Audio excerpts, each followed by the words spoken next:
Hello friends, welcome back to my channel. It's Miscellaneous Gab, and today I'm back in your feeds to have a little bit of fun. We're gonna get out of the heady topics like Severance and just chat as I attempt to rank my top 5 favorite TV shows of all time. Getting it into 5 is a feat within itself, but as I walk you through my top 5 favorite, I'm also going to try to pick my number from 5 to 1, which is daunting. I've already tried to do it. I've mixed it around a few different times, but I'm going to walk you through my reasoning to hopefully make my case. Basically, argue with myself. Now, the other half of the reason I'm doing this is so that you can comment below with either your ranking of these 5 if we share the same top 5, or put your top 5 in the comments in order if you can to give me some inspiration for some new and classic TV shows to check out or to consider putting them in my top 5 if they're not already. I'm going to first begin by talking about what informed my decision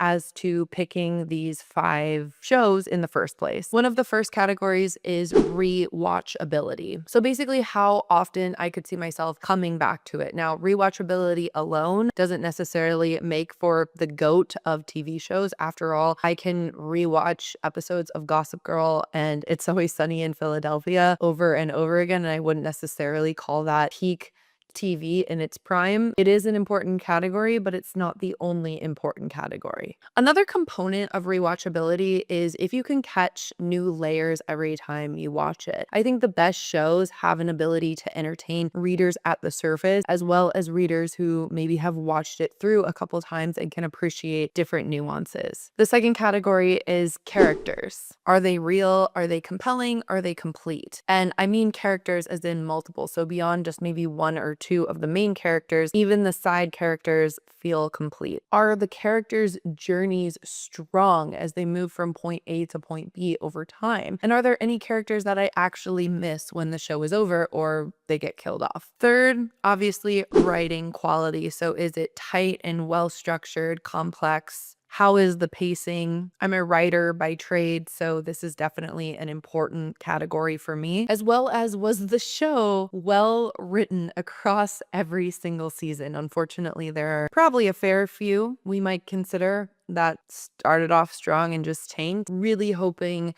that doesn't happen with Severance and some of the new shows that are coming out. Then we have emotional impact. So did this show cause you to feel things, even if that was light and happy, dark and sad, twisty? Did you shed a tear? How did you feel the emotional impact of the show? Even if you're not a very emotional person, it still left an impression on you. Are there scenes that haunt you or make you relate to the characters beyond the fact that they're just an actor playing a person? Did it leave you thinking long after the credits rolled? And then finally, the payoff. So did it stick the landing as a concept as every single season? Were there themes and arcs that resolved in a satisfying way? Did the ending enhance or hurt the show's legacy? And finally, world building. This is a important one, but some of the shows that I like are set in our world where world building isn't as important as an epic fantasy genre. But even if the show is set in Manhattan, New York, in the present moment, the world of the characters is still equally important to build. So without further ado, I'm going to talk about each one, how I got into it, and why it's my favorite. And then I'll argue a little bit as to why it either should or should not move up or down. Like, let's say they all start at 3. They're all ranked 3 out of 5 right now in terms of my favorite, and I'm going to kind of tell you why the scale should move up or down. This isn't the order. This is not the order yet. I'll order them at the end. So in no particular order, we have Game of Thrones.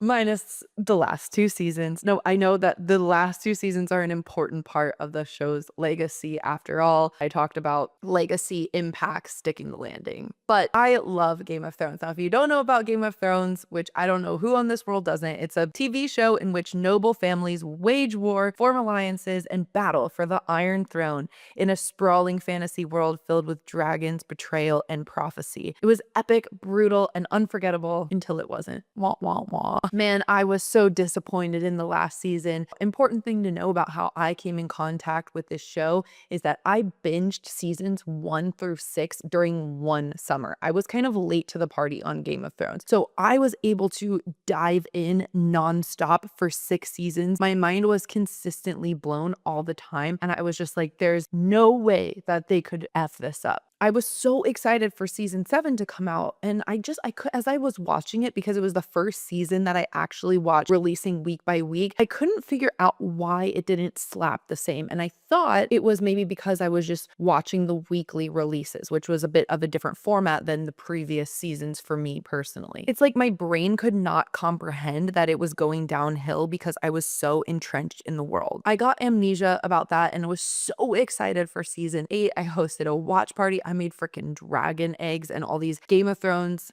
themed snacks.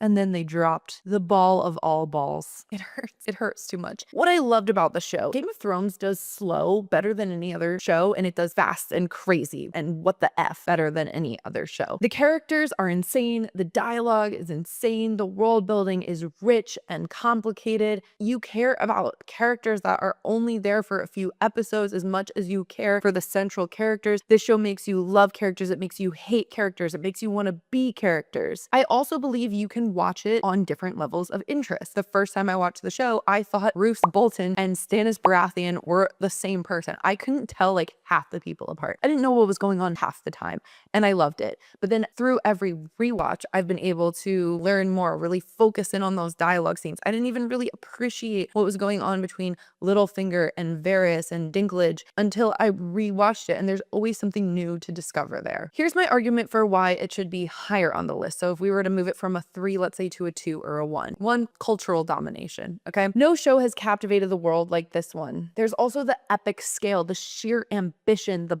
budget, the energy and effort, the fact that they literally hired linguists who invent languages like Dothraki and Valyrian. Insane. Some of the best world building we've ever seen. Also, iconic moments. There's very few television series out there that have these jaw-dropping, iconic, in the ether, in the zeitgeist forever moments. Also, I just like it. I don't know what else to say. I could rewatch it so many times and never get sick of it, or at least I haven't gotten sick of it. Here's why maybe it should move up to 4 or 5. The narrative decline. I don't have to say anymore. And unfortunately, as you watch it back, you realize that the narrative decline started in season 5. Unfortunately, the inconsistency, obviously there are things that just didn't land, didn't pay off. Bran the Broken, Dorne, things of that nature. A lot of deaths of a lot of characters. The tarnished legacy. I think sticking the landing, it is important because sticking the landing has to do with the payoff, the writing, the characters, all of the categories that I wrapped up into one can all be tarnished by the ending. It's crazy that this is still on here, given that you can write off a 5th of the series or more. Number 2, in no particular order. It's Severance. It's Severance. It's Severance. I really shouldn't have to tell any of you what this show is, but in case you stumbled along on this video and didn't even know that that's basically why my channel exists, is because of Severance, I should tell you about it. Severance depicts employees at a mysterious company called Lumen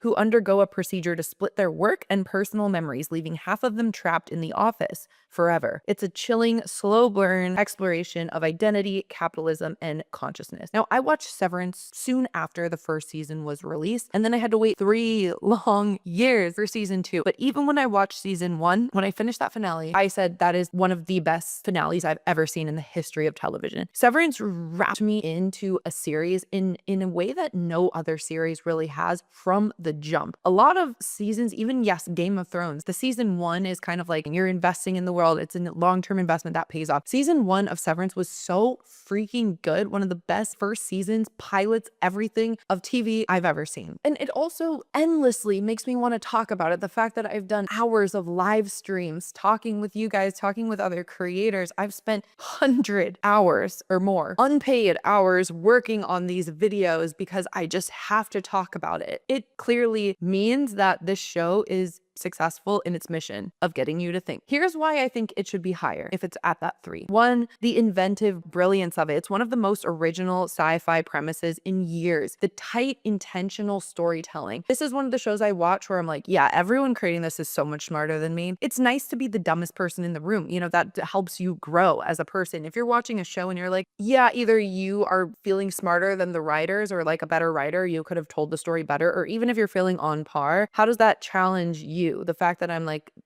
what these people thought of beyond anything I could have thought. Now, I love to theorize and build on top of what they've built, but they built it. The deep themes of identity, capitalism, trauma, memory, and what makes a person is all told through this insane, rich, but barren world. The minimalism, the color, the music, everything. The career-defining work from Adam Scott and Britt Lauer, the new people we've met, such as Tremel Tillman as Mr. Milchick. Amazing work, and I hope to see more from a lot of these actors, but I also think that for some of them, this will be the standout role of their lifetime, which is incredible. And also, of course, for the finale of season 1 alone, as well as the finale of season 2, goosebumps. Here's why it shouldn't be higher, and that's mostly because we don't know what the payoff will be. Honestly, we don't know. I mean, because it is a mystery box TV show, we need to know what happens. And if for some reason the show were to mysteriously stop or go way downhill, that would tarnish the legacy. So, spoiler alert, this is the only show on my list that is unfinished. Number 3, we have Succession. Succession on HBO. The dysfunctional Roy family battles for control of a global media empire where every smile hides a dagger. It's corporate chess meets Shakespearean tragedy based on King Lear with the best insults on television. This show literally immersed me in its world so well. So this is an example of incredible world building in our world, right? This does take place in New York, in our world, in the 21st century. But I don't know about you guys. I am personally not the child of a billionaire media empire founder. My life, my upbringing, my world is very different from theirs, but I was so immersed. I felt like I was talking like Shiv Roy after the episodes ended. The character dynamics, even the humor, their growth, the arcs, the craziness was so top tier and top notch. The performances, the fact that there are so many characters in that show that you either love, you hate, you care about, you love to hate, i.e. Kendall. Now with this show, there aren't as many intricacies to investigate like in a show like Severance, or even going deeper into theory crafting. It's very what you see is what you get, and it's the characters, it's the inner workings of the Shakespearean tragedy that is underlaying it all that make it so fascinating. It's also kind of grim in the sense that this is how some people live, this is how some people in the world, how it works. So here's why it should be higher if it's at that 3. Some of the best writing on TV, especially dialogue. The dialogue, the characters, the actors, they play their parts so freaking well that even though it's been a year since I watched Succession, I still feel like I know those characters so well. I also think there's a lot of rewatchability here. For pure entertainment value, I think there are so many little things and little dynamics that happen along the way that you might forget after a first or even a second rewatch. So it does have a lot of rewatchability. And finale, the way they wrapped up the show, I think they did it very well. The episode on the plane, you know which one I'm talking about, was so heart pounding. It got me to feel things. I was on the edge of my seat. Here's maybe why it should be lower. One is the emotional distance. I do feel like I wasn't as emotionally impacted as much as maybe with another show. I really loved the characters and felt engrossed in their world. I did feel for them sometimes, but the emotional impact wasn't as strong for me. The world also doesn't go deeper. It's what you see, what you get. And I don't think they could have gone deeper. I don't think they would be putting in Easter eggs or we'd be doing theory crafting. It's just not that kind of show, which is fine. It's also kind of a niche tone, right? I see why some people maybe just don't like it as much, or it's not for them. It doesn't have the same maybe cultural impact or legacy. So it comes down to subjective, and I subjectively love it. And it's subjectively a very good show. Now let's talk number 4, The Leftovers. Probably the most like maybe unwatched show on this list. Let me give you a brief synopsis of The Leftovers, and maybe this could convince you to watch it. After 2% of the world's population vanishes without explanation, those left behind behind struggle with grief, meaning, and faith. It's a haunting, poetic meditation on loss and what it means to move forward. The concept of this, that 2% of the people just magically disappear one day, had me hooked. Like, I was reeled in right from the beginning. The mysteries at the beginning keep you along for the ride the whole time. What is the payoff? Why did this happen? And that's even like some of the time you don't even think they're going to answer that. And I won't say whether they did or not, but it just sometimes you feel like you're going to get an answer, sometimes you don't. I'm so interested in human nature on display, and the fact that even though 2% doesn't feel like a lot, it actually is a lot. It's a lot of people. And the fallout, the way humans behave, the way governments and communities and religions try to make sense of it, absolutely fascinating. It was also only 3 seasons. They did an amazing job not dragging anything out. They were unapologetic. They told the story they wanted to tell, and they executed it flawlessly. Here's why The Leftovers might be higher on the list. This is like pure emotion.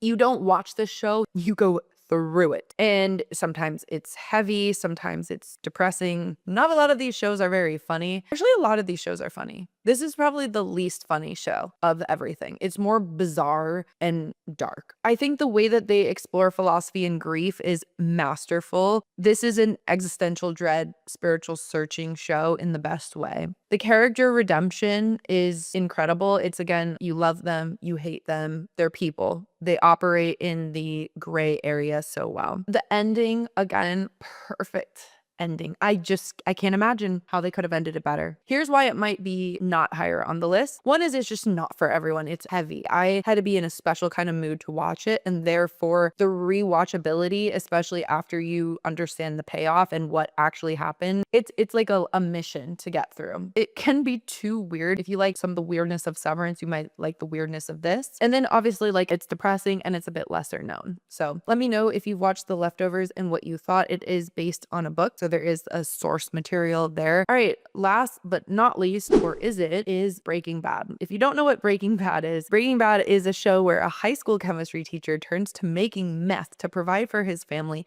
and slowly becomes something much darker.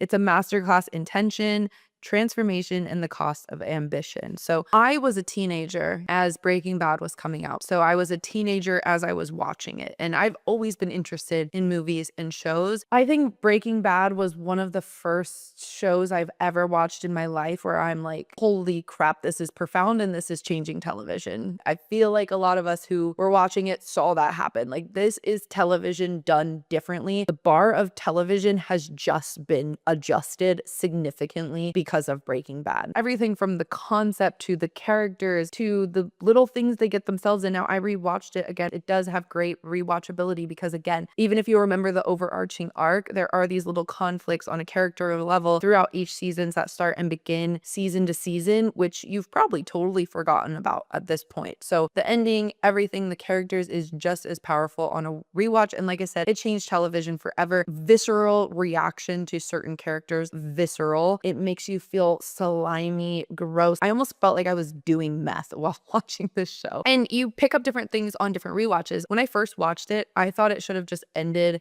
I think, at season 5. It's where someone important blows up somewhere. That's all I'll say. I thought it just should have ended there. I thought that would have been perfect. And I was like reluctant to get back into it. But then when I rewatched start to finish without that thought, I'm like, no, the ending, perfect. So here's why it should be up more. The perfect arc. Walter White's transformation is like the gold standard of TV journeys. So he is such a good anti-hero. Also, the flawless pacing. Every episode builds tension without a wasted moment. So many episodes could be their own movies in themselves. Even a season could be its own like long movie, 2-parter movie. And then you look at the seasons as a whole. I don't even know if there's a single miss in there. Actually, it gets better as it goes, which you don't see very often with TV. It's typically like 1 is here, 2 and 3 are here, 4, 5, 6, 7, Game of Thrones, 8 is literally buried 6 feet below the ground. The cinematic execution, the direction, the writing, performances, immaculate. And of course, the legacy, the cultural impact, the way it changed TV. Here's maybe why it shouldn't be number 1. Again, subjective. So I don't think like the emotional movement. Now, I was sad as characters are dying. I was definitely sad. I don't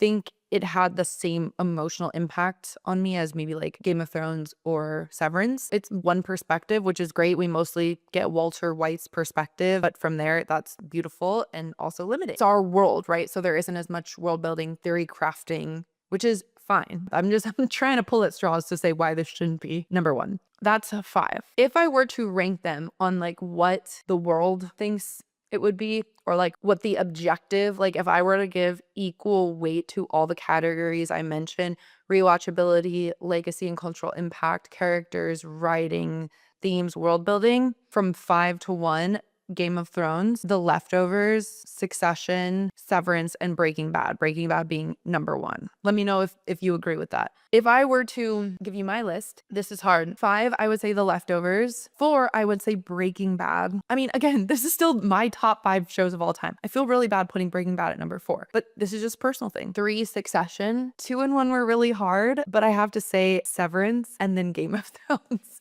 Game of Thrones minus last 2 seasons. The reason why is I could always watch Game of Thrones. I freaking love Game of Thrones. I'll never stop loving Game of Thrones. I hope one day they could bring it back, run it back. Even if they were to just like use the same actors but age them down using AI. I don't know. I don't know if that's controversial. George R.R. Martin, can you finish The Winds of Winter, please?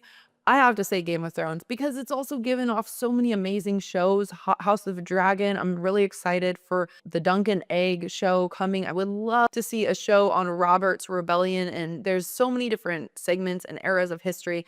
Severance is up there. It's hard. I don't think any show has made me want to talk about it and think about it as much as Severance, but it's not finished yet. And half the time I'm watching Severance, I'm like, this is my favorite show of all time. So I go in and out. So how would you rank this list? Better yet, what's your list? Let me know in the comments. Share your thoughts, share your feedbacks. Fight me on these if you don't agree. There are some honorable mentions or some shows that I'm aware are very good television shows that I just might not personally like The Sopranos.